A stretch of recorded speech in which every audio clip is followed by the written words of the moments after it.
Hello, everyone. Welcome to the Ladies of Sosa podcast. My name is Sarah. And my name is Christine. And today we're going to tackle a much requested topic in our South Sudanese community, which is tribalism. Someone sent us a well-rounded conversation. Her question was tribalism versus nationalism, and what is the South Sudanese national identity? And so, shout out to you. I love that. Yeah, shout her out. I feel like that is such an important question. Yes. I think that's a big problem because we've always talked about individualism. Tarek brings that up a lot. Individualism. So which one out of the two is what is going to take our country further and be in the best interest of everyone? Yes. And before that, can we kind of define tribalism just so we can kind of have a groundwork for people who are either not South Sudanese or are South Sudanese but maybe not have the same definition? Every single time you say that, I always die laughing because that's like how niggas begin every essay ever. They're always like, the definition of da-da-da-da. Listen, I still have my college mindset. It's when it important for maybe our viewers that are not African and don't understand like just how important like your tribe is within African culture. So just to break it down. So anybody want to do it? I don't want to be the one. With tribalism itself, it's just human has a basic need. It's more philosophical and psychology. Is that we just have a basic needs to connect with people within our group. It matters whether if it's in your city, within your vicinity, whether it's even in your state. Like me, I'm as a football fan, my team is Arsenal, so I have a tribe of Arsenal fans. That I can be with a tribe of South Sudanese, but if he's a Chelsea fan, I'm gonna feel indifferent with him. So tribalism itself. I'm a Chelsea fan. See, already that's why I knew. I didn't like him for some reason. I just don't know what it was. Nah. That's funny. And you know how they be fighting at the games? Oh, we fight. Oh yeah. In the game, we fight. I don't even want to get into it. Y'all is such a good example right here. Yeah. We never sit side by side. So I think it's just our basic need to fit in within a group, and then once we fit in that group, we look upon ourselves that we are a good person. So that means our group is a good person. So that means the group outside of us is the villain, and they're the bad people. And then that's where that whole collectivism happens through individualism. Emmanuel, please give us the official definition. The official definition. The state or fact of being organized in a tribe or tribes. That's the tribalism. And then we can go to nationalism because that's the next one. And we talked a lot about in past episodes about how tribalism kind of has similarities to the gang mentality that and the mobster mentality. It's always about like your tribe, your group of people who you've pledged allegiance Yeah, exactly. to. Like how like Cowboys fans hate Eagle fans. They hate the whatever the DC called them now. Or the Barbs. Like there's the Barbs are the party gang. Yes. Yeah. But and the Beehive. When it comes to Africa though, it becomes serious because the tribes speak different languages. Like there's so much diversity of language where each tribe speaks differently. And that's another topic.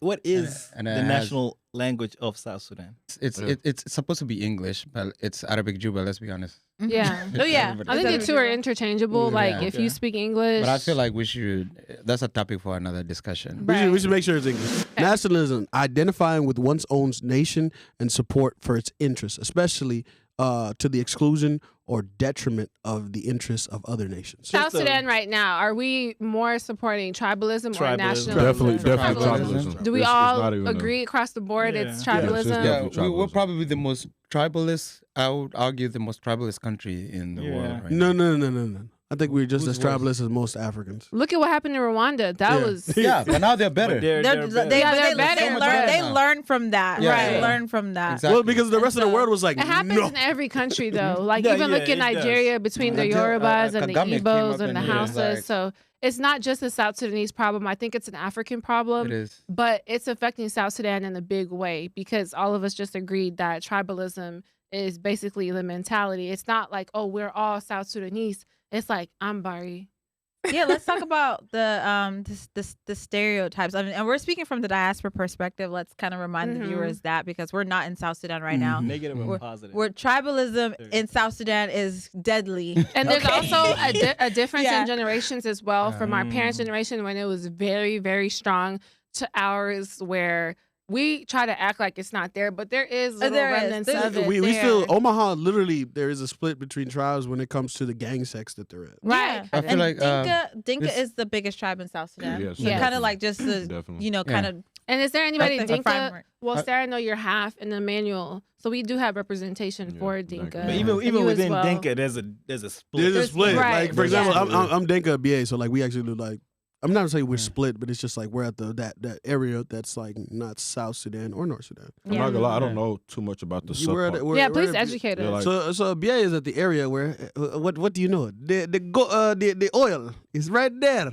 Okay, and that's where my homeland is. And guess what? Who's disputing it? North Sudan and South Sudan both are like, hey, so it's right on the border. So it's a disputed area that. So what is that where the oil at? What do y'all nigga, we South in the motherfucker. What you mean? Nigga, don't play with us. Well, I'm What do y'all identify? We're just trying to learn. No. I'm saying like because last time you were like we need to identify South Sudan. What about if you're in IBA and the border? I don't think says we that should. You're up there. Oh, an NBA? Yeah. I mean, I feel like we got to start with still identifying as South Sudanese. The people who are like clearly like our independence. We want our independence. I understand that people in like there's some parts of the north that are still fighting for they're still struggling like Darfur. And they're us, yeah. Yeah, and they're ethnically can be technically South Sudanese. And I still think that we should identify because they're trying to be separate. They're trying to separate themselves. So why are we not proud? So let me ask you: Why are we not is showing there a our... reason why? Because me, I don't think there should be a separation. I feel like you Sudanese. I have bitterness towards the North Sudanese government. Hey, my brother, is there a reason why? But the North Sudanese government is not the same government. I understand that. I would love to talk about that, but that's not the topic. But it is okay. So diverging again. Yeah. So let me talk about it as a BA person. Like let's be honest with ourselves here. The North Sudanese government came in. The raiders have always been doing what the fuck they've been doing, but who were they financed by? Right? Who were they? Obviously given the financial backing, the military backing, all this stuff to come in and do what they've been doing to us for a long period of time. I mean, we doing it to ourselves right now, though. But look, at the end of the day, right now we're fighting with Tuts, but that's not the problem. The problem is like I still have a bitterness towards them more than I have a bitterness with Tuts because here's the thing, we're still intermarrying with the Tuts. Nah, I feel like if my brother harms me, I will have more bitterness to my brother harming me than a stranger harming me. Most absolutely not. But we were not. Yes, we were not strangers. We were all one country. So yeah, we were but we there was already a separation even when we was one country. Yeah.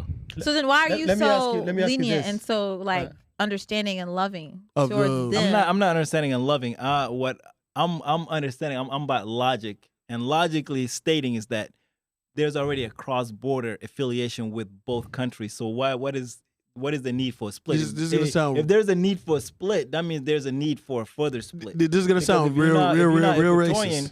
You might say, okay, well, the government is not dictating for my tribe the way that I need it to be. The way South Sudanese was saying, okay, the government in Khartoum was not dictating to our tribe. So the reason why South Sudan disconnected from Sudan was like the government in Khartoum was not dictating how we should be living.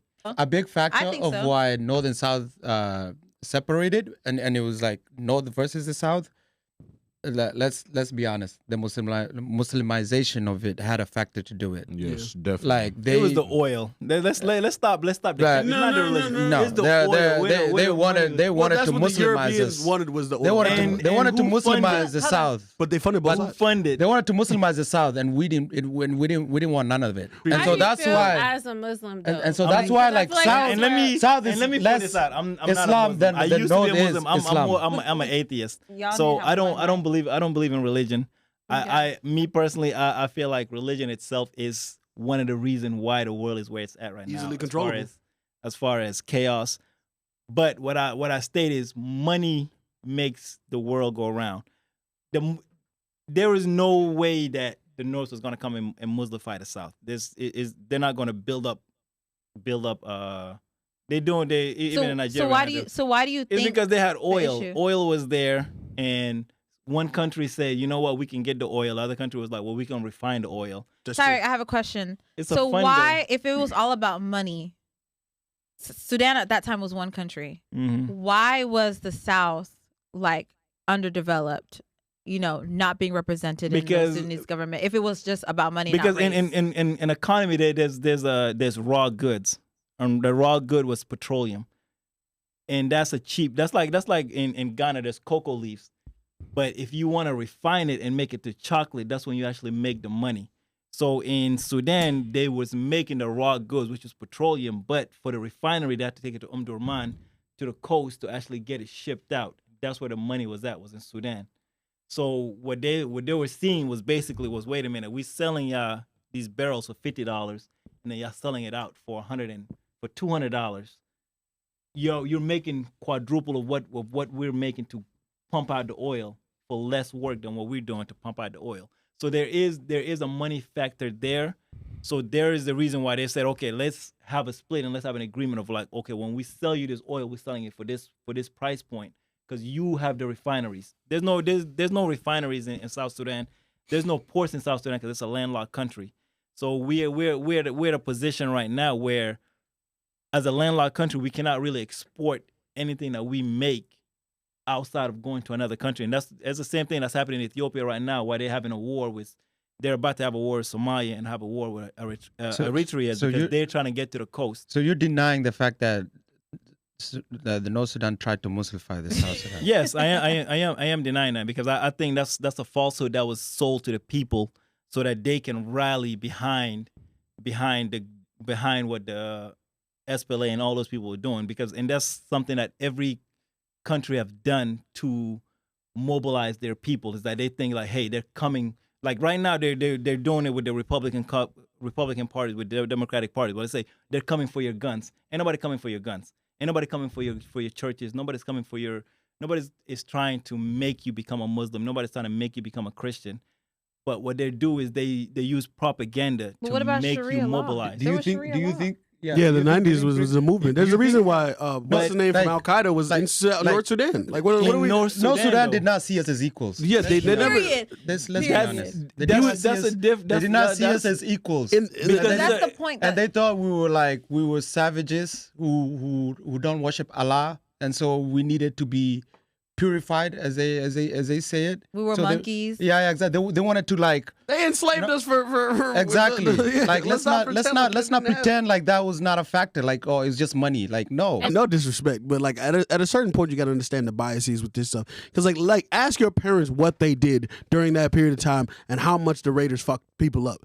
And specifically, even ask yourself why they paid Kony to do what the fuck he did whenever he was doing the stuff in South Sudan. Let's start. Kony was a propaganda. Yeah. There was no Kony. No, there was a Kony. Let's stop playing. Let's stop playing. But I hardly remember. There was a video that went. Does the audience remember the Kony movement? What was it? Kony was taking children from Uganda. He was not a real person. From what they said that Kony was doing, basically what happened was the North Sudanese government was fighting the SPLA, but you know what happened? They weren't really winning or gaining any grounds, right? So what were you going to do? You could fund other extremist groups that were around that area. Kony was also in the Congo, right? And he was losing. So what can you elsewhere he can go where he can find some more child soldiers? Sudan. So what happened? Pay that man that money and give him the guns. And guess what he can do? He can go to Sudan, get himself some children, get them little boys, and do what the fuck he needs to do. Yeah, I think he was originally from Uganda. Yeah, and then he was fighting against the Ugandan government, and then he got pushed out. They would come to South Sudan, hide, and then they knew that the Ugandan army cannot attack across the border, and so they would come and attack villages, take kids, and then run back across the border. The whole area is a mess, and so. See, when all that happened, no, and then they would go around to Congo, do the same thing around these countries, because these countries are very unstable, and these armies cannot chase them past the borders. But yeah, he was a real person. I'm saying he's a real person, but the way they portrayed him, you're talking about that weird white dude, this warlord. Don't let him. Because it was one of the first viral videos like in YouTube. What are y'all talking about? In 2011, like 10 years old. I probably was, but I don't know what y'all talking about. 2010 to 2009. All right. Like it was era. The Kony era, as a Sudanese resident, when white people come up, Kony, I am so sorry. Like, shut the fuck up. What are you coming to me for that shit for?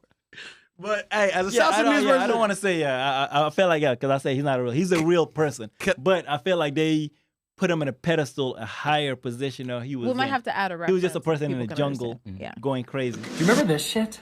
Well, let's talk about what actually happened. Joseph Kony, that's this dude. Bad News Bears, man. He was and still is a Ugandan cult and militia leader. He is an indicted war criminal, and he's an international criminal court fugitive. So he was the leader of this thing called the LRA, which stands for the Lord's Resistance Army, which basically is just a guerrilla group that was operating in Uganda at that time. And basically, he made his message out to be, I'm fighting government oppression. And everyone was like, party hardy, we love that. Sign us up. Very quickly, it turned into, one, turning Uganda into theocracy with Joseph Kony as the god, because he also considered himself to be conduit of the divine. And also extinguishing, exterminating, genocide of the Acholi people. This man has been accused by governments around the world of abducting children, making child soldiers out of them, and making slaves out of them. From 1986 to 2009, he abducted 66,000 children and turned them into soldiers. And also,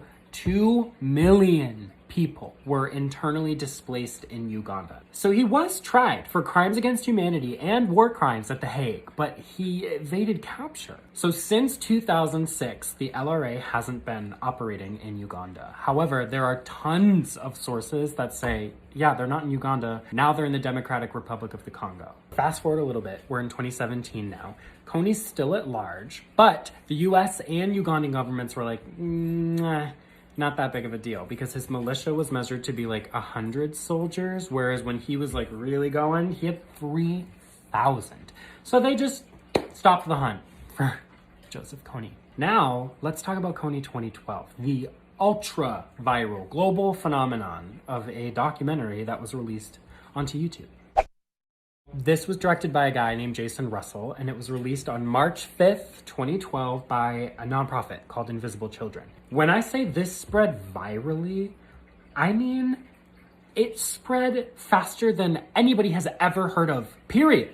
Still, let's go over some numbers just so I can give you some perspective so you can fully appreciate just how viral this was. Kony 2012 on YouTube has 103 million views. And on Vimeo, it has like 19 million. Nobody uses Vimeo. When this was uploaded, it was the most liked video on all of YouTube. The whole website, this was the most liked video. And this was the first video in the history of the internet to reach 1 million likes. When this was uploaded, it literally was considered impossible to have that happen. That's just internet numbers. Can I make a shout out? All the white people that came up to me in that time period, let me tell you something. You lucky I ain't slapped the dog shit out. Oh my God. Because what the fuck are you coming to me like I'm supposed to? Like your condolences is gonna all say. the white people that came to me that time and gave me $5. I appreciate you because I did. Oh my God. Donated Donations? to the Kony Fund, which is Dr. my Umar of bank account. South Sudan. So let's start. Okay, so kind of like let's reel in a little bit to kind of be more micro level, like in our community, in the diaspora. Like, what are some examples of tribalism that we Dinka have privilege. seen? We're gonna get to Dinka privilege. Nigga, you was beefing with that. I think. Oh my gosh, you gonna start? Okay, I think the main yeah. point that happens, it's like you don't look South Sudanese because there's an image of South Sudan that's portrayed where it is that's represented in the media where it's this aesthetic model. I think it's the Dinka/Boer look that they usually go for. They go with, because typically the NBA players are Dinka, the models are Dinka, so they already think, okay, this is how South Sudanese look. Because most countries, they usually will look a certain way, even though there's but I feel like a lot of country. tribes look the same way. Like Nuer person, I can tell the difference between a Nuer and a Dinka. No offense. Yeah, we're Nilotic people. Yeah, we're more interconnected. Like Nilotic people in general. Yeah. Like, not to be racist. These two tribes might be taller, but like Chinese eyes. What do you mean they got Chinese? Nigga, all of us look like we Negroes with Chinese eyes. Dinka people. Let's not get Spider, pan the camera on Emmanuel real quick. He just said Dinka boy got Chinese eyes. Okay. No, Nuer. That's because I'm fat. Nigga, fuck you. Yeah. I'm Dinka and Nuer, so I was already like about to have small eyes. No, but I feel like Sudanese generally we kind of all look alike. Yeah. Skin color. Here's the thing, but we gotta acknowledge the fact that they don't do like, no can you body tell the difference representation. between a Nuer and a Dinka? Yeah. No, Nuer and Dinka because we're more interconnected. Like Nuer and Dinka are pretty much the same people. Equatorians are more shorter. There's tall Equatorians and there's short Dinkas and there's short Equatorians. Yes, my uncle. Y'all are talking about exceptions, like No. That's the problem. Like this thing is generally I can walk into a store and I see a Sudanese, I know that's a Sudanese. That's of course. Saldo, whatever. Time out. Before we continue the serious conversation. Unless they're from Senegal. When you're in the store, right, and you just see another Sudanese person, you know that look that y'all both give each other, like, it's like, I know who you are. I don't know. I just say it because, like, you know who's connected to who. Like, in America, we don't have as much beef when it comes to, like, tribalism because you just know. What is like, all my uncles. What are the stereotypes? Let's talk about the real stereotypes. The reason do I gotta pop it off? Because y'all. Go. No. I was going to go off of that. Okay. No, I was going to go off of what you said. Go ahead. A lot of times, the reason why we say that is because a lot of times it's like you don't know who your family is and you don't want to talk to a lady. Yes. That's exactly what my dad said. So a lot of times is where when you meet a young lady from your same tribe, the first thing you want to ask him is, what's your father's name? Yeah. What's your mother's name? Yeah. What's your uncle's name? Yeah. And then you calculating in your head, do I know this person? And then you gotta go to your mom. But then you gotta go back to your parents, like, hey, do y'all know this uncle? You don't say her name. Yeah. That's like, real. yeah. So you gotta say this uncle. They Be gotta tell you. like, oh, okay, I don't know who this is. Yeah. Oh, okay. Let me tell you something. When they say they're a different tribe, it's a blessing because I'm like, thank God. And Because you don't have to worry about family. that does help. Even still, because you're still in danger. we go outside the tribe because you don't want to mess. I remember one time family she said, member. do you know what's her name? And I was like, huh? I'm with the girl.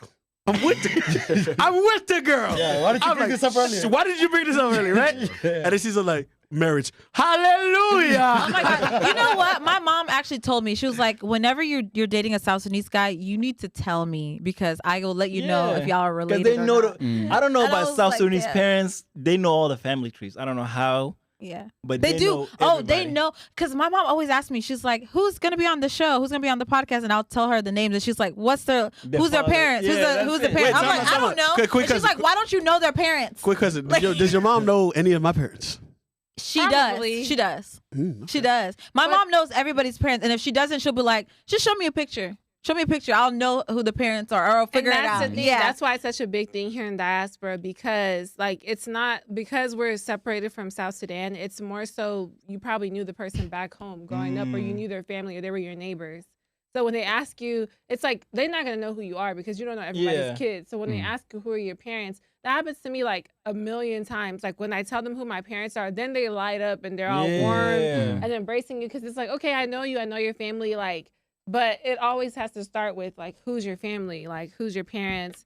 Like, you can say your name, your profession. They're like, be like, oh, you the son. Oh, Abdullah and Kitty. that's where the drama comes in. They know your parents, And your they know their grandparents, parents your and the great grandparents. grandparents. Yeah. And that's the drama within the community, too, when people have problems. It's different, like, growing up, if you had a problem with someone, like, from school or something. If you had a problem with a South Sudanese person, then it gets deeper. Yeah. Because now the parents going to call your parents. The uncle. Yeah. Or, auntie, like, Like if you're not comfortable, it's gonna get out of control. Exactly. Yeah. And now everybody can know your business because it's just such a, especially the people who made it to like America, most of the time they knew each other. Either they lived in Egypt together or like back in the neighborhood, they might have been neighbors. They might Or have the bush. grown up. My mom always says the bush. Yeah.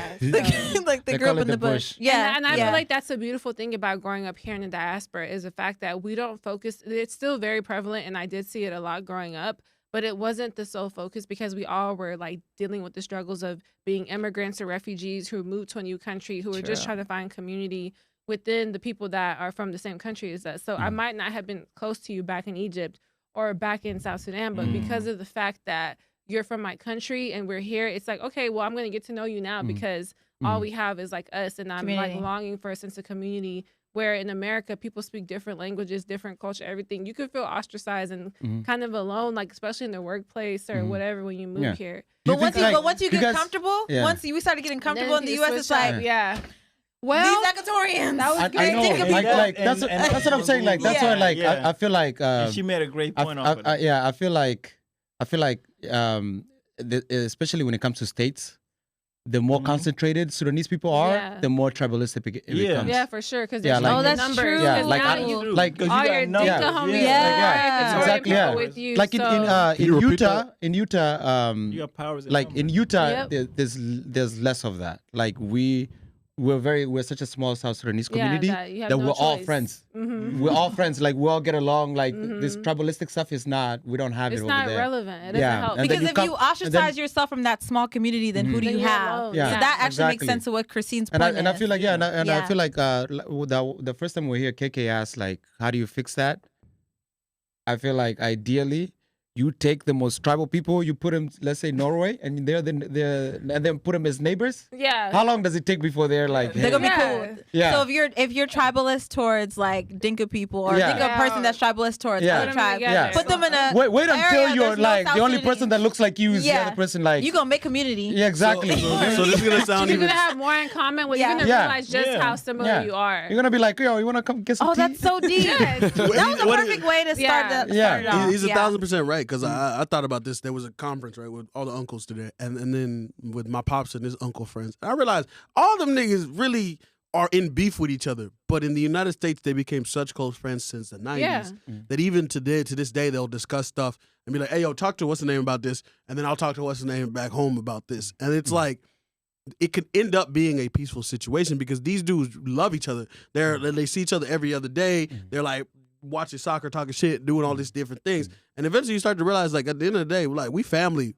fighting. Right, and I've seen that a lot with my dad and them because my dad was. They still be beefing off of like other stuff like it's like soccer and all this stuff. Yeah, but in the grand scheme of things, it's a lot of community because a lot of them went to school together. Yeah, and it's even the respect that the uncles give because my dad has a lot of friends that are not Equatorian too, but it's just the respect there. Like they'll call each other like Bush Mohandis or whatever because like they went to school together, and that means like my dad was an engineer. Well, he is an engineer, so it's like. That respect that I went to school with that person. I know that they're smart. They might not be from the same tribe as me, but I know what they're about. Like it goes beyond like tribalism and like we don't have as many people here to where like different tribes have different numbers. Dinka people might have a lot of people, but like the Zande tribe or a smaller tribe might not have many people. Like my mom's tribe is like Mundu. There's not that many. There's like 3 or 4 aunties that I know of. So of course. Like she might connect more to just being Equatorian because as far as her actual tribe, there's not that many people. But you know what's crazy is like what happens is like for example, we know all the Nuba Mountain brothers that are out here, right? And we all love them the same way. Right. It's like the same way that we know all the smaller groups because they're with us so much. To have their own community. That like we just interact all the time. You know how I know it got super nice with it was whenever uncles and aunties will ask you about specific women in other tribes and be like, "What do you think about?" What's her name from West Coast tribe? Because I feel like there's a big need in our community. Our parents are complaining about the fact that we're not marrying each other. So now it's not like, oh, I don't want my daughter to marry a Dinka person, or I don't want my daughter to marry an Equatorian guy or whatever. It's like, now it's like I just want my daughter to marry a Sudanese. Yeah, they've expanded there, you know. Yeah. So I'm a lot more tolerant. What do y'all think created the disconnect? Because you said when we got to America, like we needed that sense of community within our like in the diaspora. 3,000-4,000 miles away from your people. Like no, not the disconnect, but like what created like the spark in tribalism again? Because we're not gonna pretend that we don't. I don't think it ever went away. I think also issues that were going on back at home simultaneously while us being here. It's like okay, like yeah, we're all living together, but they're still so connected to what's going on back home and the killings and like things going on with their family members to where it's like, okay, like, yeah, I might like John over there, but at the same time, like, I'm really not happy with what they're doing to my people back home. I always ask myself. We had this conversation the other day when we were like, if I told you about why don't we have a Romeo and Juliet for the South Sudanese community?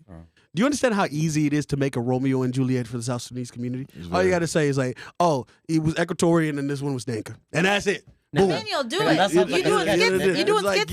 Do it. Yes. But like that's what I'm saying. In between all of that, that's how easy it is to show that like the real bullshit of it. Because like the story of Roma Julia is universal. The story of tribalism is universal. But let me ask you this: as you know, we on our side, we're more older generation. As the young people, do you feel like the tribalism is still there? Definitely.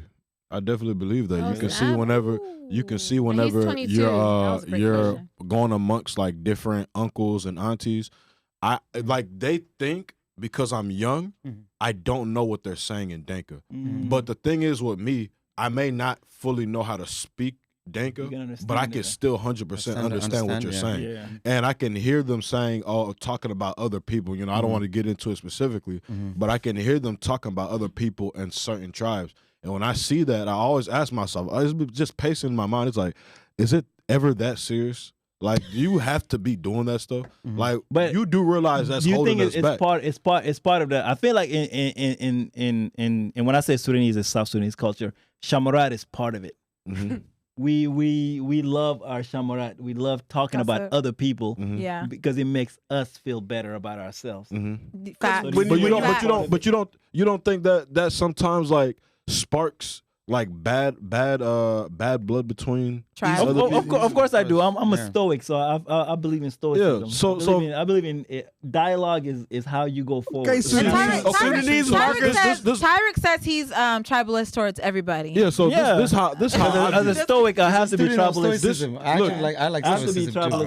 Okay, Marcus Aurelius, nigga. This is what my perspective on it is. Even me being this young, this is what my perspective is. I believe instead of you always talking about other people behind their back and not saying it in their face, how about you shut up, go sit down in the room, try to build some sort of brotherhood stuff so we can have the men coming together and building as a community, build a sisterhood so we can have a woman building together as a unity, and then the leaders of those two go talk to each other, and after that, move forward with that and be a sharp needle. Yeah. I was watching a documentary the other day, and it was talking about, it wasn't necessarily South Sudanese, Asian man, like, it was something about how he was pointing out that Black people in the world, we have a beautiful culture, we have music, we have You're talking art. about the Godfrey interview, and I sent it to her. I know. But what did he say? He said that we are not organized. And I feel like that not only are we not business-minded, we're also not organized as a people. And that's our biggest thing. It's like we're over here arguing about different tribes when us as a whole, when people look at us as people from this country, we're all down bad collectively together. Right. That's always been a problem with us in the first place, though. It is. It's our unity. Our unity. Can I tell you a story? Sure, I'd love to hear. Okay, there was a guy I knew who was a big-time drug dealer, pushing mad weight. He was one of the biggest in New York City. And he was telling us, me and my boy and shit, Artie Fuqua, he was telling us, you know, I ain't afraid of shit. I ain't afraid of nothing. He goes, but I went to China to make this deal with the mafia over there, the triads and shit. Yeah. And he goes, I'm talking to these dudes. And he goes, I ain't never been afraid of shit. But when I got into their like headquarters, they were so organized. It was scaring the shit out of me. They were so calm and so organized. They were sharp. And the guy, he's talking to the head dude, and he goes, and they're just having a small talk. He goes, you know, the one thing about Black people, he says, you guys are, you're the trendsetters. Everybody copy Black people. You're so creative. Your music, your style, everybody like Black people. We're jealous of you. But the one thing you don't have is unity. Very easy to break you up. Wow. And this is in the drug game. He says we don't even lie, though. He says we can't even organize crime. Wow. We can't even organize crime. Everybody got mafia, Italian, right? There's supposedly gay mafia, Russian mafia. We got Irish mafia, and Black folks can't even organize crime. Shame. But I understand what he's saying, though. What Emmanuel said. What'd you say about the baby daddy analogy? Say that. What do you mean baby daddy analogy? Now you got me looking crazy. No. You said that. African American episode. We all have the same baby daddy, and we acting like, you know. Like we all have the same baby daddy, and we acting like he's gonna treat us better just because we're the new one. But he's right though. He said. We have to address, pretty much you're saying, like, we have to address our issues and be honest to each other as opposed to saying it behind each other's back. Don't lie. Because that's the thing. Like, we have our issues and we have our prejudices and our stereotypes against each other's tribes. But when we get together, we all act like we love each other. Everybody's so nice. Well, to we each and I other. see that. I even seen it. We do. But I would rather you tell me, like, what is the stereotype against Dinka people? What's the stereotype against Nuer? Which is why I'm so strong on building that sisterhood and brotherhood. That's actually one of the projects that I'm doing. Can I ask you a real question? Like this is the truth, because you with the young crew, and we didn't even get to the young point of view, because you specifically, they asked you a question about the young people and then the older people. The truth of it is, the young people don't give a fuck about tribalism. Do y'all really even care about that shit? I told my dad. I even told my uncle when we were talking about it. He explained to me what was going on in Sudan with the older generation, and that he literally said to me, he said, "Wilson, now what do you think about it?" And I said, "Uncle, I'm not gonna lie to you. I don't care. Exactly. It's not that serious to me. Like, the only way I will split from you and I'll start looking at you different is if you do something wrong by me. Yeah, I will always wake up, and when I see you, I will always have your back. I'll always protect you. Even if you need money, I'll always put money like under the table without people knowing, if that's how you want to go about. But the moment you do something that I dislike, that's when we have a problem. Do you think the parents are trying to have their kids inhait their beef? Yeah, I think it is. I think it is. And that's the point of it. Because listen, there's somebody that I always sang with. I remember he used to do a lot of bad stuff. Like he's Sudanese. He used to do like drugs, and he always used to fight with his parents. And then eventually he got kicked out of school and all that stuff. But he changed, right? He changed. He's turned his life around. Now every time when my parents call me, because they want to know my well-being, they call me. They say, "Where you at?" I'm saying, "I'm with this person." They say, "Again?" It's like, "Again? What do you never forget?" They say, but let me ask you this, I'm though, like, why do you keep attaching that and thinking that's only him? He changed. They never had a chance. He's not the same no more. Because back home, do you know what the truth of it is? Back home, when somebody is labeled that and they are that, they never change because the community would not allow them. But let me ask you: there is no redemption arc in our culture. Oh, hold on, go ahead. Are we defining tribalism by individualism as how you see it as an individual? Are we defining tribalism as a whole, the country as a whole? Who's in power? You just said not. You just compared nationalism to tribalism. Like, no, it's not though. It's not. It's different because in a state, tribalism is democracy is tribalism. There's in America, and I'll put America as like there's Democrats and Republicans. We choose a tribe when you go and vote. Nationalism is you choosing a country over your tribe. That means if a candidate comes up front, let's say Silver Care is in an election, and you're Dinka and he's Dinka, but there's a better candidate who is Nuer.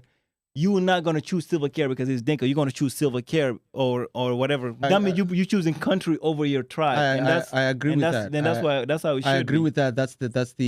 I agree with that fact that, like, in South Sudan, the reason that we're gonna be back is because we'd rather pick somebody who's in our tribe, even if he's corrupt or whatever, because we feel safer than pick somebody from the other tribe, because we're very untrustworthy of those of the people from other tribe. The people that rise up to the top, we usually in our own tribes to become leaders are usually the most tribalistic, because we judge them by how much they care about our tribe. So we South need Sudan, someone that everybody that can get behind, that we feel like is going to represent. But that's somebody. You're right. You're definitely right. Has to get to the top of their own tribe. And it doesn't necessarily have to be your own tribe. They're not tribalistic. Like, look at John Garang. My dad's a Equatorian. My dad, and people supported John. Why? Because he's there can be somebody who can get the support from all tribes. We had a common enemy there at the time. Yeah, that's exactly. We need a South Sudanese Obama. This sounds really crazy. So no, not the actual Obama, nigga. But let's point out, Obama wasn't even African American. Yes, but he has the perfect African. He has the perfect community where, let's say, his parents were both. One was half Equatorian, half Dinka, and the other one was half Dinka Boer and half whatever the other half would be. But that person would be right there, where we have a person that is unbiased and is looking at the community for all the parts that he's been raised up in. And regardless of what tribe they're from, I feel like tribalism is so ingrained in our community that people are still look at them differently, just depending on what tribe. Let's bring it back to how is that even going to be allowed to happen? Because it can, and I always go back to Rwanda, because I feel like that is a model of East African countries, because the president Paul Kagame, he's Tutsi, which is the minority tribe in Rwanda, and he's the president right now, and he has the Hutu tribe backing him up because he's actually making changes in the country for the better of the country, not just for the better of his tribe. Because That's he what we can need. at some point he can just say, you know what, I just want the Tutsi tribe to make. Now, if you're Rwanda and you feel I'm wrong, I'm definitely do correct me because I'm just going off of the information that's coming up to me. Yeah. But what he is, he's a minority tribe leader. Don't get it twisted. Rwanda is beautiful. Making the country move forward, and I feel like that's what our country needs because there's if you want to see tribalism, you go to there's a page of a guy. His name is Young Tycoon, and he was showing the specificities of his helicopter, and if you comment on a YouTube page, it's like how dumb this person is. See how many tribe people will come to you and be like, this guy's in our tribe, and they will back him, even though this guy's probably the dumbest person in the world because one, Airbus doesn't sell to individuals. They're not selling you helicopters to individuals, so you're not buying that helicopter in Uganda, and he's taking a lot of money from South Sudan. Yeah. Fraudulently. Corruption. Yeah. I mean, that's corruption. His stepfather is a general, so he's a corrupting person. Yet a lot of people will back him just because he's Dinka. That's what I'm saying. That's what I'm saying. Like there's like so much tribalism ingrained in our community. So can I make fun of this real quick? You know what it is? You were about to say something. I'm gonna let you go after me, but I'm gonna make fun of this. That's the tribalism. It actually coincides with the black excellence model, where you're looking at a person that's in your tribe. As long as they winning, you're winning. You feel like you're winning. They're winning. That's why I love them. Black excellence, Dinka excellence. No, but you also feel like you're winning too, and that's why you're gonna back them up. But that's what I'm talking about. With us identifying more with our tribes than we identify with our nationality. What we need to understand is because if you also feel like you're also being maligned or you're not getting represented, there is tribalism. So it's not about excellence. Yeah. Well, we need to understand, which is why I believe that's what I'm talking about. When we get to the situation where we realize every Sudanese getting educated is good for all of us. He just said we're not all winning, but it's the opportunity that the other tribes cry about. It's the opportunity, the access to opportunity. So even if that tribe is doing better, if you look at South Sudanese as a whole, like I was talking about in the last episode, we all still live in huts. So how's your tribe actually doing? You know, which is what I'm talking about. I want how good are you actually doing? You all know what my honest opinion is. Go ahead. When you were asking earlier about what should we do to put that person in the stature of like making sure they lead all of Sudan, I don't think there should be any more older generation people in office. Because what my father told me about the other day was he was saying that there's people that have no business being in office, but they're still running stuff. And they're still getting Nepotism. paid. And when I heard that, I said, see, listen, if in how I think right now, there's three main problems within the Sudanese community. It's poverty, it's corruption, and it's tribalism. How I'm thinking, the moment I'm sitting in office, if I see you're not beneficial towards anything, I'm kicking you out. I don't care. And what I genuinely believe needs to be made is a jailing system. To put people in jail. Like, you don't need to have no gun. You don't need to have no connections with certain political leaders, because what's the point of you having that? If you're not making all of us better and you keep thinking of, oh no, he's a part of this tribe. No, we don't want to help him. Oh no, he's a part of this tribe. We don't want to help him. That's what I dislike. It frustrates me. And go off, young man. And a lot of it, like when he was saying earlier, it was like when you have a hammer, everything looks like a nail. So the government is ran by military people. So what they see is any type of disruption is a discussion that should be had. A conflict. The army got to go solve it. Which is crazy. There's no philosophical ways to talk about it. There's no ways to diplomatically go around it. What my uncle said is that they said that this is what they try to do. The moment they realize that you're rising up within the Sunnis community and you have the potential to start running everything, they'll try to come behind closed doors and bribe you. And if you don't take the bribe, they'll start taking you out. They'll find a way to take you out, which is what the issue is. It's been happening in South Sudan. Let's be honest. America does it too. Which is why I feel like African politics is not as easy as people try to make it. The United States will take you out too. But in South Sudan, they've been killing people. People that have potential, like the next Messiah thing. Hey, wait. Before I be serious with y'all, how many of y'all were born in South Sudan? You were born? Nairobi. Wait a minute. Born in Zimbabwe. Wait a minute. So yeah. Shout out to. Wait, it's only Tariq. Yes. Nairobi. Let's go. Wow. I love Nairobi. It's because of the war in the country. I'm North Sudanese, and I'm the only person. Why? I'm the only person born in Juba. I was the only one born in Juba. Because I call myself, I say I'm Sudanese as a whole. And y'all lambast me. You know what's funny as hell? I agree with you, but I lambast him because you know the irony of it is he was born in Juba. I was born in Khartoum. That's why. Get out of here! Whoa! So the only person in this panel, the only real South Juba. Rick is loving this. Hey, nigga, I was born outside. And look, you know what's even crazy? I was born on Mandela. So let me tell you a fun fact about Africa. Mandela don't matter in No. Africans. Were you born in John Gering Day? No. Shut the fuck up. Look, you know what's funny as hell? Is like there is always a black area, right? And it's always about a black leader. Guess where I was born in Khartoum? I was born on Nelson Mandela, whatever the fuck the Boulevard. In Khartoum. Nigga, I said, oh shit. Everybody got that. Big topic that has come up when we talk about tribalism is Dinka privilege. And whether or not it exists, a lot of people do feel like it does exist. And we pretty much just want to get the panel's perspective on Dinka privilege in the diaspora, pretty much, because we can't really speak for too much for South Sudan. But if you want to kind of pinpoint, if you've done your research, go ahead. I think Dinka privilege, or even the idea of Dinka privilege, is pretty simple to explain because we even talked about it. Like we said, tribalism. It's just when people see that, like, oh, this person is Dinka, this person's Dinka in the government, this person's Dinka, and they help out their own people and they give them special privileges, they give them go better in line, doing all this stuff. And then the rest of the tribes see it because it's the truth. That's just human nature. I think people forget that, like, we're all human at the end of the day. We can't be robots and not help our own people because at the end of the day, you're taught to, who do you help first? Help your person, get the what's called split out your eye before you help somebody else out. And that's just natural human progression. But at the end of the day, that's the truth, is where we need to have stops to where we can be able to be like, you know what? We have to have, and I know it sounds crazy, we have to go from the model of the United States where we have minority programs, where we have to have a bare minimum amount of these specific tribes in it so that the decision-making process could be smoother and we could have representation. Because the truth of it is, I know for as much as a fucking Republican or whatever motherfuckers don't like it, you need representation in your government. Okay, let me shake the table. What do you say as a Dinka person, and for all the Dinka people on the panel, what do you say when we see comments online that South Sudan is for Dinka people?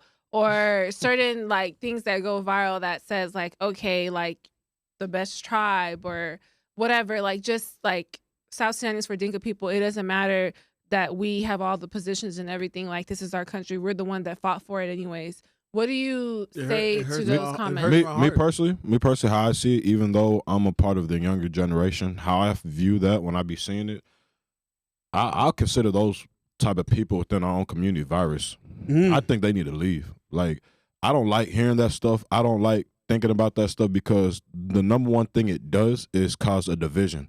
And if you cause a division amongst the people, how can you be a strong unit? How can you be a powerhouse? How can you start building and revolutionizing the city or just the place in general to move forward? Like how? Like, there's no way we can be in the year 2050 and we're still living in the Stone Age.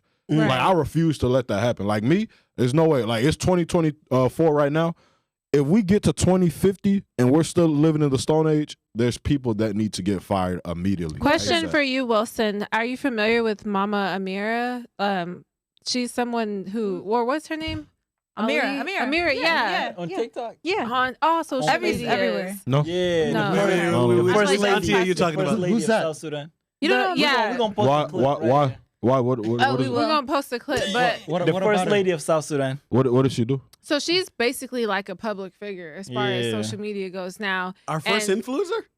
Our first elder influencer. Maybe the elder, yeah. Because we got Nima. Don't ever play around. We got Nikki Thought. Don't ever play. No. They're not in the government. Okay, no. That's it. Okay, yeah. Go ahead. But yeah, that's what I was when Willie just said. What is her message? And I understand. To me, I understand that she's an elder, but she has said some very tribalistic things in the past regarding Equatorian people. And I don't know if she's changed her stance, but it was very interesting to see the reception that she received from South Sudanese people, especially back home when she went back home and she was given all these opportunities and stuff. It is very interesting to see the reception that she's had. And I feel like as an elder, there's certain things that can cause further divisiveness, because when you're calling for violence or when you're calling for certain things, it is taken a little bit more seriously, because we are a culture that respects our elders and we value the opinion of our elders and things. And I'm not trying to demonize her. I don't really know what she's been up to lately, but I did see that a few years ago, and it was just interesting to me to see like she's being embraced back home. Yeah. Can I say respectfully or disrespectfully, our elders, a lot of our elders, the ones that need to talk, don't talk because they know how strong their voices are, and that's what sucks. And the ones that do talk, let me tell you this, they act like children. There needs to be a change in that verbiage of Dinka privilege. It's Dinka in power privilege, because there are Dinkas who speak against the Dinkas that are in power, who get in prison. Because I know people, like I have a friend of mine who got deported. His brother got imprisoned because he reported on what was going on with Silver Care on that whole P-tape thing. So there are... Wait, what? It's another story. I think I spoke about it already. You probably need to beep that out. I'm just gonna say respectfully. I want to still be able to go. No, but I niggas still beefing one of my with me? right. No. And that's one of my closest friends. He went back home. Though. His brother is actually a reporter in one of the South Sudanese news stations, and they reported when Silver Care peed on himself. I think he was I remember that on the UN, and they imprisoned him because he reported on that news. So, and they basically was trying to figure out how he got the tape, even though the tape is already on YouTube. I saw it online. Yeah, the tape was already there, but they're basically imprisoning him because he was reporting on it. People use that video, like people from other tribes, to talk about Dinka people. I've seen people from other countries. Just to be real, South Sudanese people on Twitter. We do need to differentiate between the two, though, because there are the people that's in power who. The Silver Cares and his family, where they are corrupt people. So I don't want to put them in the same group as all Dinka people, because not all Dinka people are sharing that power. It's a select few that are sharing that power, and I think that's where it becomes that as far as tribalism versus nationalism is like you choosing your country over your tribe, because even though you're not sharing that power, because you feel like, oh, that's my tribe, he's Dinka, I'm going to ride with him no matter what, even though I'm not getting none of it. And where you should be going with the nation. How do you feel about that, Willie, as an Equatorian, and you as well, Christine, because I feel like these voices are I'm an Equatorian too. Wait, what do you mean? No, you're right, but you know how to the only get your point across. The only person here that was born in Juba. Hey, look, first off, don't play with me. I'm living in Juba. He was in Khartoum. He was born in Khartoum. I was born in Khartoum. Have you been back to Juba since? Okay, there you go. Go ahead, Willie. How do you? That's not the issue. You might not be able to get back after what you just said. He said so. I'm always back. No, I got the U.S. He military. He spoke for Dinka people. He definitely in immediately. I got the U.S. passport, and ain't nobody stopping me. Come on, go ahead. You beat that up, please. I feel like please. Okay. I feel like uneducated people get over their understand how stupid the whole tribalism thing is. And like the point that I was bringing up earlier, in South Sudan, even if you're Dinka and you're doing, or Dinka whatever, and you're doing better than the rest, you still live in a hut. Your people still don't have electricity. Like, what are you really proud of? There's nothing to be proud Where's of. the privilege? You're right. Yeah, like what is actually the privilege? You know what I mean? Like, what are you getting? Bert, remember we had a little argument a little bit. Let's not but y'all taking this. It was you weren't there. No. Remember that argument? We had a little argument. Emmanuel sat up. Y'all were witnesses. Yeah. We had a little argument. Let's tell the audience. Well, really, the argument was between you and me, which is ironic that the two Dinka people are really going at it. It was all of us. No, because except for Kristen. The Equatorians weren't really like. I think Emmanuel agreed with us more than you. Yeah. What is the argument? Well, let's talk about. Let's be honest about the argument. We're talking about like if you go back to South Sudan, right? Mm-hmm. As a Dinka, you're more likely when you show up to the border. As a Dinka, you're more likely to get treated better than an Equatorian. An Equatorian, you're gonna be treated as an outsider. You're gonna have to go through loopholes to be able to be allowed in your own country. Right. You know. Right. That things that Dinka people, maybe some might go through, but we were talking about Dinka privilege too, like and privileges and those things. Dinka privilege. Like, yeah, that's what. But we had I told him like a story of like me going through like not the border, but like going in the airport and like you know the official was like you're not going. Like forget it. Like go to actually call your people and tell them that you're not gonna make it on your flight. And, you know, and I was like, okay, like cool, whatever, but like I'm gonna figure this out. But I felt like I was at the same position of any other South Sudanese person that would have been in the same position that I was in. Like I don't feel like I had privilege until I told you until they kind of found out like my family background, like who my like uncle was or my dad was, like nepotism pretty much. And then that's when they were like, oh my bad, but he knew I was Dinka. I didn't get Dinka privilege. I think there's nepotism for sure. What is that? But like just like familiar like your family. And that's why I say like the Dinka and power privilege. Yes, but I think the problem is like sometimes what gets lost in the conversation is like there's Dinka people who are living in the same conditions as the majority of South Sudanese. Actually, majority of Dinka people are you know absolutely. That's what I'm saying. Still live in a hut. Yeah, they still like you said, like a drought away from starving to death. Food, they're suffering from food insecurity. Exactly. Like no they're suffering from water, the famine, like no access to education. Yeah, the whole country we're losing. All of us are losing. Yes, like, and Dinka people are also suffering. Dinka people are suffering from that. I say you're right, but you're not right. And that's where we had the real conversation about, which was like at the end of the day, when I say that I'm Dinka, it's still a privilege, and I still get to be able to like help myself out because I know slightly that might actually get me into this situation better. Yeah. What? How? Because they by know marriage. In government. I'll point it out. The privilege is in government. In the elite places, but the majority of Dinka people are not even what associated like, in any way. In Africa, it's a lot of times you move up via marriage. So if I know this woman is at a top, her parents is in the top of the government, and I want to marry her, the first thing her father's gonna ask you is, are you Dinka? Is he Dinka? And she's gonna say no. So that already is a privilege right there, that there are certain people that can move into that space. Right. That you yourself cannot move into that space. Even it doesn't matter how educated you are. It don't matter how great of a person you are.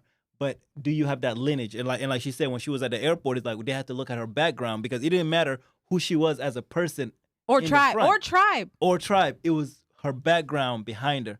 Is your background legit or not? But I think what's dangerous though is like sometimes the narrative, like when people get upset with the government, they associate that with I'm upset with the government. Yeah, but they associate you're afraid of Dinka people getting hurt. The government with the tribe. It's like and so it's just the majority. That's all it is. They relate like they express their anger towards Dinka people. Yeah, I agree with that. As opposed to like the government, and sometimes that is dangerous because there's Dinka people who are innocent, have are living in poverty, living off like $1 a day, like dirt, like no access to clean water, education, just like everybody else. Yeah, because you have to remember. But then they have violence that's like inflicted on them, or anger for nothing. It used to be the biggest South Sudanese refugees used to be the Lost Boys. By tribes, like different tribes. Like that's like they get the backlash that the elites are not even getting. You guys get mad at Dinka people, but what's happening to them? Like the Dinka, but nothing. It's also the same way. Dinka, it's like the underprivileged, innocent Dinka people who are facing the backlash of like people being angry at the government, and I understand anger at the government, but the government is not the same thing. It's not as always Dinka. just the government. There are certain biases within tribes, whether you be rich or poor, within the classes towards other tribes. It's not always. I feel like it might trickle down from the power that is had in the government, but there are biases between people, whether Dinka people might feel this about Equatorian people, or Equatorian people might feel this about Dinka people or Nuer people, or Dinka people feel this about Nuer people. that still exists outside of the government, and it's all fueled and it all kind of goes together. It does. Do you feel it gives you power if you tell somebody I'm Dinka? When you meet a South Sudanese person, do you feel like it gives in the you diaspora? Power? No, when you meet even when you go to South Sudan, to be honest, ask you, to be honest, where you from, and you say, to be Dinka. honest, in general, when I feel like it doesn't really give me power. I feel like people kind of look down on it. Why so? Really? That's a different. Why that's the first time I heard that. Me I've heard that before. Like one of my best friends in Utah is Dinka, and when you say we look down, it's like he's hesitant to tell. South Sudanese He's hesitant people. to tell other Sudanese people that he's Dinka because it feels like Dinka people are hated by other South Sudanese people. I don't feel like necessarily hated. I feel like what I said, like people associate the government with Dinka people. Yeah. And so like sometimes like people hate the government. They also kind of like, oh, she's Dinka. I can't be honest with her about how I feel about the government. And like, I definitely think I would love to hear, like, I like to talk about stuff like that. And like I feel like people like don't want to talk to me about stuff like that because they see that I'm Dinka. And I definitely guess what? I'm that's also the problem. Dinka and Nuer, so I'm from the two tribes that are fighting amongst each other. But I say, even though the fact that you're saying that, the fact that I'm hearing that, even though I'm Dinka, I'm fully Dinka, I don't care about that. I don't like the fact that I'm hearing stories that because you're not Dinka, you're not getting the same privileges as the Dinka community is. That makes me mad. Yeah, because it's not. And it's not all about Dinka. It's not all about that. It's like it makes me mad when I just keep hearing separation and I keep hearing division. Like the people that are pushing that agenda, I need you to get out the office. Like I don't need you in there. So do you feel that there should be a split where each section get their country, whether it's Equatorian get back Juba, Dinka get their country, Nuer get their country? What I think needs to happen is we need the new generation that actually wants to make a huge impact within the Sudanese community needs to come together and push the agenda of helping every single Sudanese person, regardless of what tribe you come, help every single one of them and try to build them up and move as one person, practically nationalism. And if for those that don't want to do it, no matter if you're young, middle age, or you're old, we don't care. We're going to push you out because we don't want to represent that idea no more. That's what's holding us back, and that's not what's moving us forward. Even something that I didn't talk about, that I actually sometimes I cry about it. You don't understand once you become a unified group, you don't understand how much power you can. There's not even a United States of Africa. Just think about it. If you unite South Sudan as a people and then try to unite Africa as United States of Africa, do you know how many people you'll pull out of America, out of Europe, out of the Asian area, all the way back to Africa?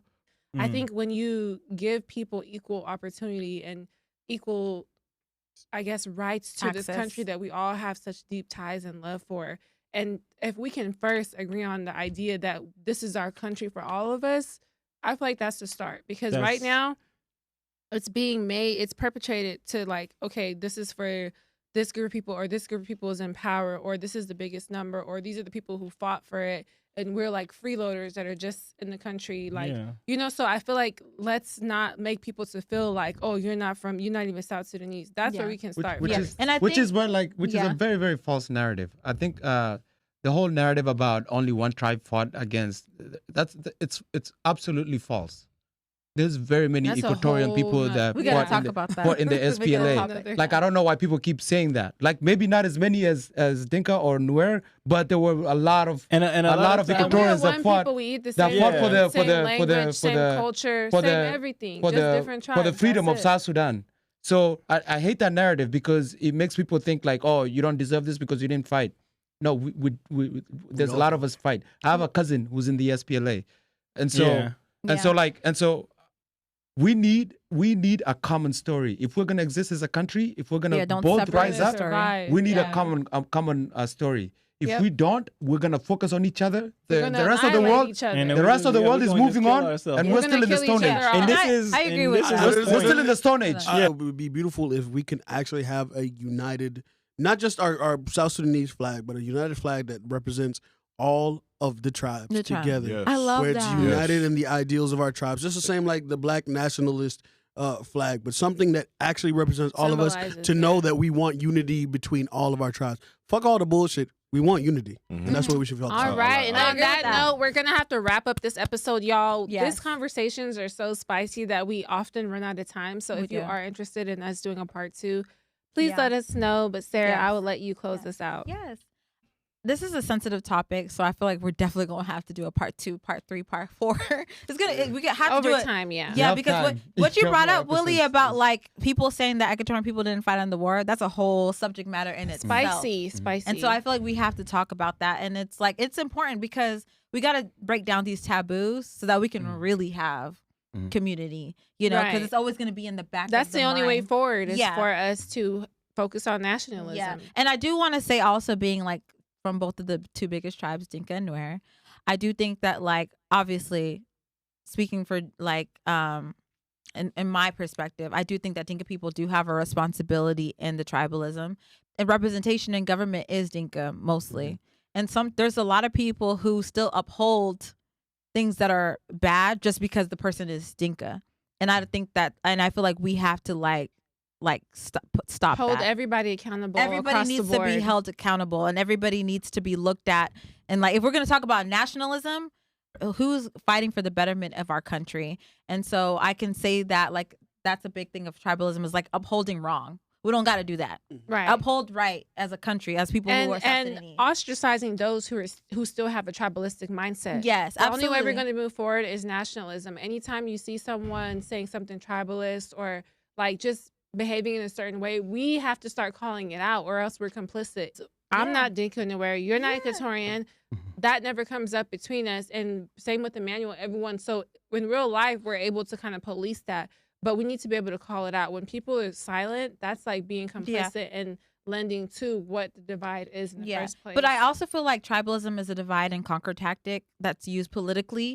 And I think that like I don't want to ever put people subject to harm or violence because of it. So it is very touchy, and but it needs to become careful. a taboo. It needs to become something to where whenever you're saying something tribalistic, people look at you funny. It can't like no longer go on as something that's like, okay, well, I might not agree, but I'm not gonna call you out because at the end of the day, like I'm on your side.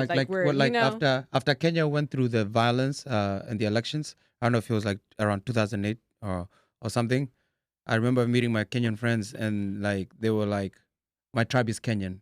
So I love that. So maybe that's a discussion for next time, but maybe we should, when people are saying like, maybe we should stop naming our tribes when we introduce ourselves. Like, people do say it's when you're going to get tired of the disrespect that we just talked maybe about just say, South Sudan. Just say I'm South Sudanese. Exactly. Don't worry about tribe. I want my country to be respected, and it's not about my tribe. It's about how my country is viewed on the world platform as a whole. Also, so I have to make sure that I have a nationalist mindset versus tribalist, and I have to check myself whenever I feel myself letting stuff slide because they're my group or they're on my side per se, because at the end of the day, in the bigger picture, it doesn't help any of us. I know this is gonna sound real fucked up, but I'm gonna end it by saying something that's gonna be directed towards certain people. I remember there was a white woman that told my mom, "Hey, this is my land as much as it is your land," and it was a white woman. I'm gonna tell you that to that white woman, shut the fuck up. Oh my God. Because it's not your land. That's the way no matter where you're at, no matter let me close it out with this. Go ahead, let me close it out with his land, because he was speaking about land, and I'll put out some stats. So right now, 8 million South Sudanese are in starvation, which is more than half of the country, of the population of the country. The biggest landowners of South Sudan is the United Arab Emirates. Go Google the United Arab Emirates topography. They don't have no grass. They don't have no rivers. There's a reason why they own most of the land in South Sudan, because they want agriculture. Leveraging that means they're going to be getting the grains, they're going to be getting the corn, they're going to be getting the cattle, they're going to be getting everything as far as agriculture going over there. So when we talking about tribalism, about who connects which tribe against nationalism, it's like you have to look at your nationalistic identity, is because when we fight amongst ourselves, other countries are coming in and choosing sides and saying, okay, we gonna be on your side as long as you give us this amount of land. And right now, at least 20% of South Sudan's land mass is being owned by foreigners, and it's going to keep growing as this conflict is going on. They're capitalizing off of our division. And this is just the 20% overall. It's not even 20% as far as where's the resources at, as far as the gold, as far as the oil, as far as the mining ores. They just found some new metal in Congo that's gonna revolutionize as far as AI gonna go. And guess who owns it? It's not gonna be the Congolese. It's gonna be some foreign countries. So that's why when we talk about tribalists as far as nationalism is, because when we fight amongst ourselves, we open ourselves to other people to come in and take advantage of us, making ourselves vulnerable. I think that's what it is. It's like, because a lot of our land is being, I don't want to say stolen. It is being stolen. It's being sold. It's being sold out by the people in power, because they're just looking for short-term gains instead of long-term gains. So it is stealing. Yeah. I mean, that was a beautiful way for you guys to close out. It's like, there's 64 tribes in South Sudan. So imagine if we all decided to fight amongst each other or separate, and that's kind of what we're doing. It kind of trickles down. 64 tribes, but now it should be just one. One. Yeah, and so people always comment on. Some people always comment on stuff like, stop differentiating yourself through tribe. Just say you're South Sudanese, and maybe they're right. Maybe they are right. That, you should be. So, but who knows? Like, leave it down in the comments. Let us know how you feel. South Sudan unite, like the Walding Foundation. Shout out to the Walding Foundation, because they were one of the facilitators of these conversations. So that's it. Thank you guys so much for watching. Thank you guys. Thank you, panel. Thank you, audience. Thank you, audience, and we will catch you guys in the next episode. Bye, guys.